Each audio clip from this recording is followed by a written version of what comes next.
bisa kayak begini nih.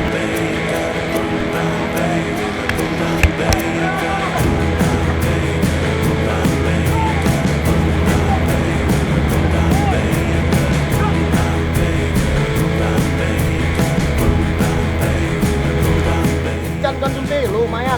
Mancing banyak, mantap.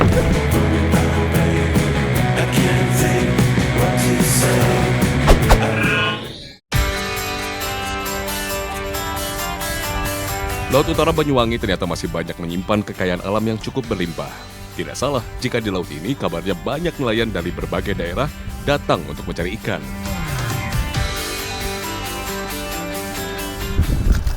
Nih, saya lagi sama Bang Pipin di Banyuwangi. Dan ternyata di sini banyak marlin, jadi pas musimnya marlin sama layaran ya Bang. Tapi kalau misalnya seboncos-boncosnya ada tenggiri juga. Jadi ini seperti biasa nih, kayak mancing tenggiri juga kita harus cari umpan hidup. Jadi mau ngoncer umpan. Kalau di sini yang paling bagus umpannya apa, Mas Pipin? Ekor merah. Ekor merah. Saya juga penasaran ikan ekor merah tuh yang kayak gimana sih. Ini saya mau cari umpan dulu sama Mas Pipin buat cari marlin. Wah, ikan marlin banyak di sini. Saya hampir tidak percaya jika masih banyak ikan marlin di Laut Jawa. Ikan yang sangat populer di kalangan pemancing ini merupakan ikan yang terkenal mempunyai tenaga yang sangat kuat jika terkena pancingan.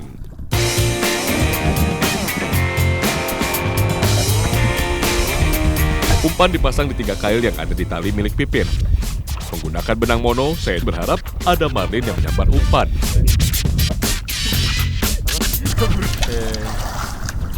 Ini kita coba nurunin umpan ini ya nih, umpan hidupnya nih, live baitnya nih. Tapi kita bukan pakai umpan utama, biasanya di sini pakai ekor merah. Tapi ini kita pakai layang ya Mas. Kita pakai layang karena kita dapetnya cuma layang. Dan ini semuanya nih cari marlin nih. Jadi udah beberapa teman-teman lain juga udah pada nurunin umpannya. Nanti kita pakai bendera ini buat nandain, buat ngoncernya. Oke Mas. Jarak antar umpan dibuat agar umpan tidak saling menyangkut satu sama lain. Ternyata, umpan yang disangkutkan di kail dibiarkan berenang menggunakan pelampung berupa gabus dan bendera. Menurut Pipin, ini adalah cara terampuh untuk menangkap ikan marlin atau sejenisnya. Wah, dapat ilmu baru nih. Teknik ngoncer namun dibiarkan mengapung di air. Oke. Oh, jadi tinggal ya? Tinggal. Oh, jadi cara kerjanya gitu, jadi pakai pelampung, ikannya ditinggal, ikan umpannya, kita bisa cari umpan lain lagi, kita bisa cari umpan lagi buat ngoncer lagi. Ini kita tinggal aja Mas ya? Iya. Jadi nanti kalau misalnya katanya sih kalau misalnya kemakan, ini ketarik nih, tariknya agak kenceng. Nah terus ntar kita tinggal ngeliat aja, jadi kita nggak boleh pergi terlalu jauh, jadi bisa mantau si benderanya umpan ini. Memang, ikan marlin termasuk ikan yang peka terhadap suara mesin kapal. Marlin akan menjauh jika mendengar suara gaduh yang mendekati dirinya. Wah, sepertinya keberuntungan ada di kapal sebelah nih. Umpannya disambar ikan tuh. Strike. Kira-kira ikan apa ya yang menyambar umpannya? Tidak membutuhkan waktu lama, seekor ikan dengan paruh panjang timbul di permukaan laut. Wow, marlin. Dengan sigap, Hendro seorang diri menaikkan ikan ke atas kapal. Mantap!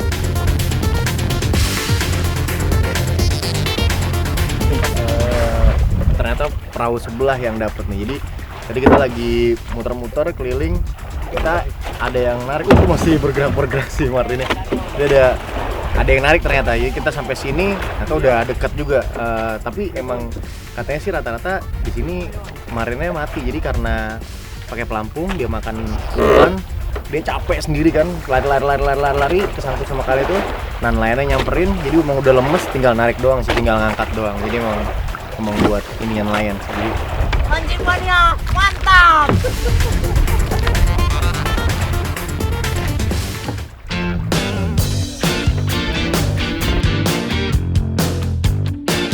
Sambil nunggu marlin makan umpan nih, kalau kata Mas Pipin, mendingan saya mancing aja. Jadi sekalian Mas Pipin ngeliatin pelampungnya, saya mancing. Daripada iseng kata Mas Pipin, mendingan sekalian mancing aja. Oke, saya laksanakan. Wah, ternyata keberuntungan saya muncul nih. Baru menurunkan umpan, metal jig saya langsung disambar ikan. Strike! Ini enak nih, spotnya nggak terlalu jauh dari darat. Jadi masih kelihatan pinggirannya. Jadi kalau misalnya tiba-tiba keluar angin juga di sini, kita bisa cepet banget balik ke daratnya. Ikannya nggak narik sih, nggak ngelawan sih. Hahaha, walau cuma seekor kerapu, setidaknya saya bisa merasakan sensasi strike di Laut Utara Banyuwangi ini. Mantap! Saat saya dan Pipin bergeser untuk mengecek pelampung umpan kami, ternyata ada perahu yang sedang menaikkan ikan. Strike!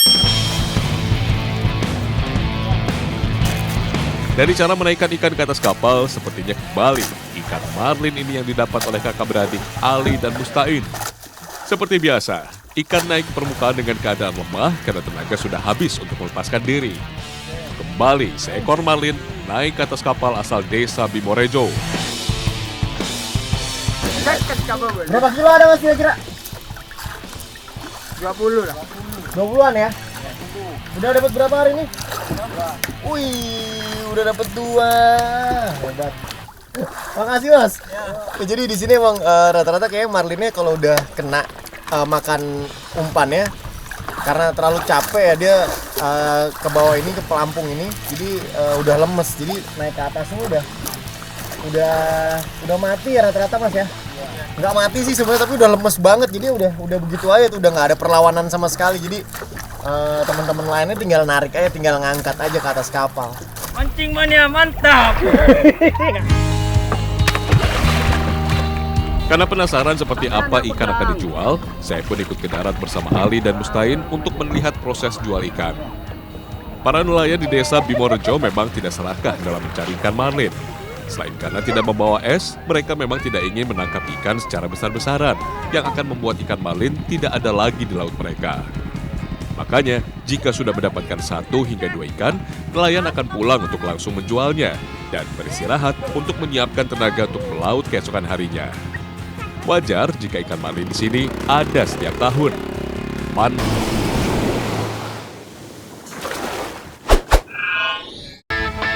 Hari ini saya berada di Pancar di Jawa Timur. Pelabuhan nelayan di sini menjadi pelabuhan tersibuk dan terbesar yang berada di Jawa Timur. Setiap harinya ada ratusan kapal nelayan dari berbagai daerah bersandar di sini, dari kapal tangkap nelayan kecil hingga yang bermuatan puluhan ton. Saya pun penasaran, bagaimana sih teman-teman nelayan mencari ikan di laut? Daripada bertanya-tanya, lebih baik saya ikut untuk menambah pengalaman. Hari ini saya mau ikut teman-teman nelayan di Jawa Timur, tepatnya di Muncar, mau jaring ikan. Jadi kegiatannya dari malam sampai pagi. Ada 2 kapal yang turun, jadi ada jaring sama pemburu. Di sini pemburu ya Pak? Iya, pemburu. Pemburu ini lebih cepat pemburu, tapi nanti saya mau pindah ke jaring buat ikut ngejaring ikannya. Ikut tarik jaring. Mantap! Kapal yang saya tumpangi ini bernama Slerek. Slerek terdiri dari 2 kapal, kapal penjaring dan pemburu. Slerek berasal dari bahasa Madura yang artinya selerekan atau resleting. Jadi teknik menjaring ikan yang salah satu kapal melepas jaring mengelilingi ikan dan kapal lainnya menarik tali jaring bagian bawah agar tertutup hingga ikan tidak dapat keluar. Cara kerjanya seperti resleting, sehingga kapal tangkap ini disebut slerek. Tidak kira-kira nih, panjang jaring yang dibawa kapal Slerek sekitar 350 meter dengan dalam 90 meter. Wah, lebih besar dari lapangan bola ya. Kapal ini memiliki beberapa bagian yang masing-masing mempunyai fungsi. Dengan panjang kapal dengan kisaran 19 hingga 21 meter dan lebar 4 hingga 6 meter.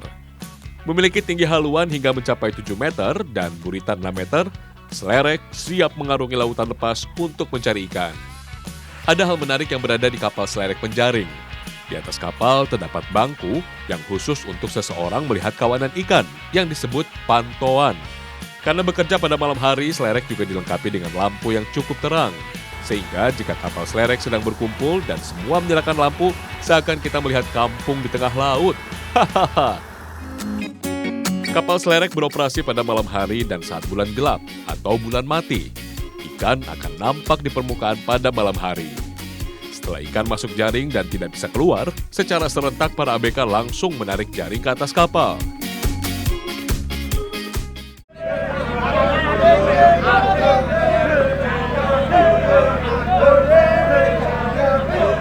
Tanpa disadari, Para ABK biasanya langsung bernyanyi atau mengeluarkan yel-yel agar tarikan jaring serentak. Tugas di kapal pemburu memastikan kapal tidak berbenturan atau rapat satu sama lain. Selain itu, menunggu ikan ke permukaan dan mempersiapkan tempat untuk menampung ikan. Apabila ada kesalahan atau kejadian tak terduga seperti jaring sobek atau menyangkut, semua akan diperbaiki saat itu juga di atas kapal. Wah, mantap ya, semua ABK sangat sigap dan masing-masing sudah tahu apa yang harus dilakukan. Saya di tengah laut nih, malam-malam di lautnya Jawa Timur. Jadi kalau kapal selerek jenisnya ada ciri-cirinya, ada 2 kapal. Jadi satu kapal penjaring, satu kapal pemburunya. Jadi ramai banget, ada suara-suaranya. Cuman sayang banget masih gelap. Ini udah terang nih, kita dengerin deh. Penasaran kan? Nyanyi-nyanyinya kayak gimana? Nanti kita dengerin lagi.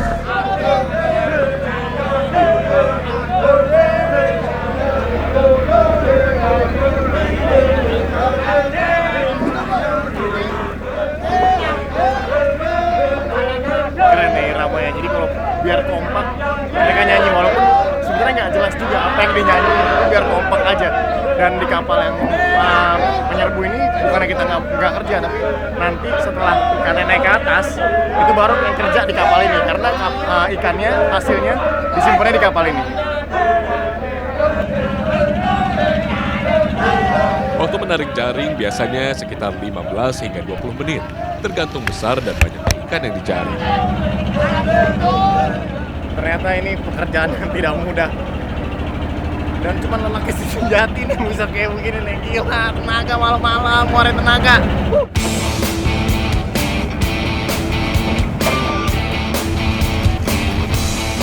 Setelah selesai, ikan diberi es batu agar tidak busuk dan ABK lainnya langsung membersihkan kapal untuk tempat beristirahat sebelum kapal kembali menjaring ikan. Udah bisa lagi, selesai kerjaan bisa lagi kapal penjaring cari ikan lagi, kita ikutin lagi di belakangnya. Jadi ntar kayak gitu lagi prosesnya. Kalau dapat kerja lagi. Ini sekarang kita 100 dikit.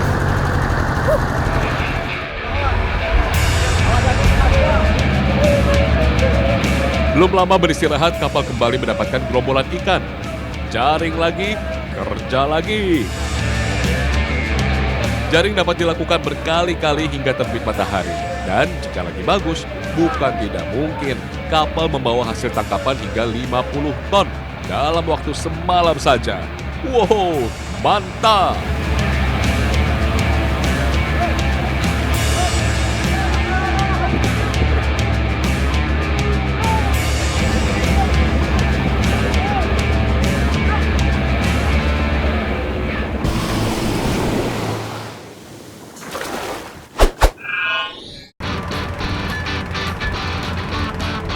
Tidak terasa malam telah berganti pagi dan kapal selerek pun kembali menuju dermaga untuk membongkar muatan. Suasana ramai sangat terasa di dermaga bongkar muat. Kembali tanpa diperintah, para ABK yang berada di darat langsung memainkan perannya.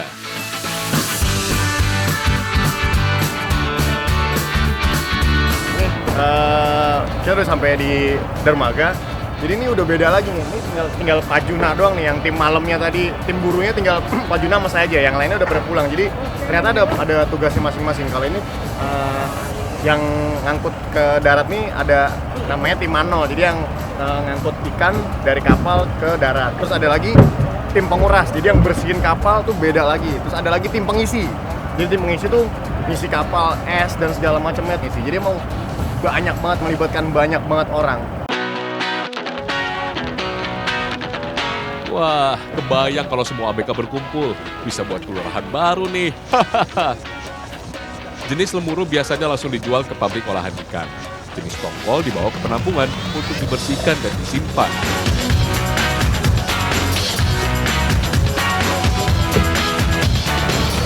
Karena ini tinggal dibawa ke cold storage-nya aja. Ikan-ikan yang berlebih atau berharga murah biasanya akan disimpan terlebih dahulu di penampungan. Nanti jika harga mulai bagus atau musim paceklik atau sulit mencari ikan, baru ikan ini dikeluarkan untuk dijual. Ini mengakali agar ikan terus ada di pasar. Setiap harinya, para ibu-ibu bekerja menyusun ikan di salah satu tempat penyimpanan di daerah Muncar ini. Ikan yang ditampung pada tempat ini berjenis tongkol. Jika kapal mendapat ikan banyak, semakin banyak juga ibu-ibu yang bekerja menyusun ikan. Pertama, ikan yang baru datang direndam dengan es batu dan dicuci bersih. Setelah itu, ikan ditimbang. Setelah ditimbang, ikan akan disusun dengan rapi dan siap disimpan di dalam mesin pendingin.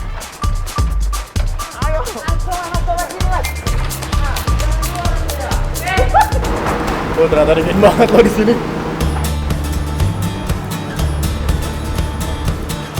Oh, ternyata dingin banget loh di sini. Oke. Ini tuh cool sterretnya bisa sampai min 40 derajat katanya. Jadi emang dingin banget. Dan ini ternyata emang disimpan sengaja. Jadi kalau musim ikannya udah kurang, baru ini bisa dijual. Oke, keluar kita. Waduh, dingin banget. Nah, habis lelah mencari dan menyusun ikan, sepertinya enak nih jika ikannya kita olah menjadi masakan. Kebetulan saya juga mulai lapar. Nah, saya udah di Pantai Gerajakan nih sama Bu Yuli ya, Bu. Iya, Kita mau ngolah ikan tongkol. Jadi apa nih, Bu, rencananya? jadi ikan bakar. Jadi ikan bakar ya? Iya. Ini bumbunya simpel banget nih, Bu Yuli. Cuma pakai kunyit, bawang putih, jahe nih, Bu ya? Iya, Sama jahe. Sama nanti cabe dipisahin ya, Bu. Tapi iya. bumbunya Untuk dipisahin ya, Bu. bumbu kedua. Untuk bumbu kedua. Jadi ini buat bumbu dasarnya dulu, bumbu olesnya ya, Bu. Iya, Oke, Bu. Boleh langsung kita proses aja, Bu? iya, boleh. Bumbu yang telah disiapkan dihaluskan terlebih dahulu. Wah, sepertinya ini mudah banget nih. Mas, bumbunya udah selesai kalau mau bakar ini. Oh, langsung bakar ya, Bu ya? Iya, iya. Oke, ini udah selesai. Cepet banget, Bu Yuli. Emang simpel banget. Habis itu saya mau langsung bakar ke Pak Rofik. Kebetulan kali ini saya dibantu oleh Pak Rofik nih, suami dari Ibu Yuli. Kali ini giliran Pak Rofik nih yang mengolah ikannya. Sebelum dibakar, ikan dioleskan bumbu yang tadinya dibuat oleh Bu Yuli. Nih, jadi ikan tongkol ini emang salah satu hasil laut utamanya nih di daerah Pancer, Gerajakan, Muncar. Pokoknya hasil laut nelayannya ini nih kebanyakan, tongkol. Makanya pas banget nih kita bakar ikan tongkol. Untung Pak Rofik sudah siap dengan bumbu olesnya nih. Asik, nggak sabar nih nunggu ikannya matang.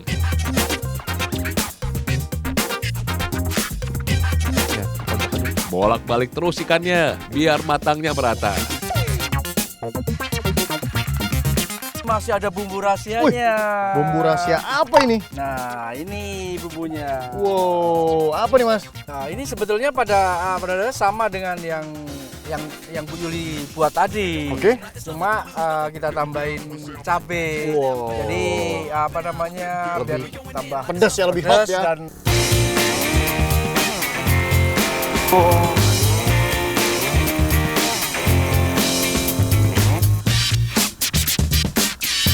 Oke, ikan tongkol siap disantap. Beuh, mantap.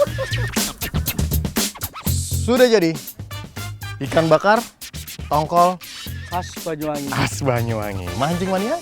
Mantap.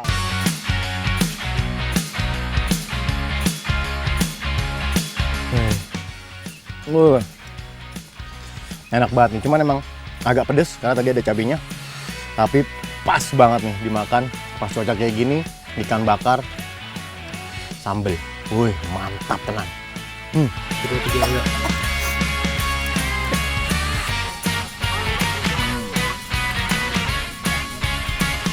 Kurang nikmat nih kalau saya nikmati sendiri. Jadi saya ajak teman-teman sekitar untuk menikmati ikan bakar bersama. Enak tenan.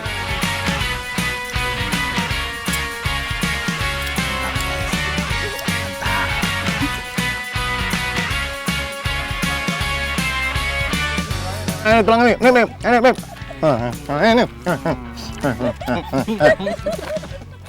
Mancing mania, mantap!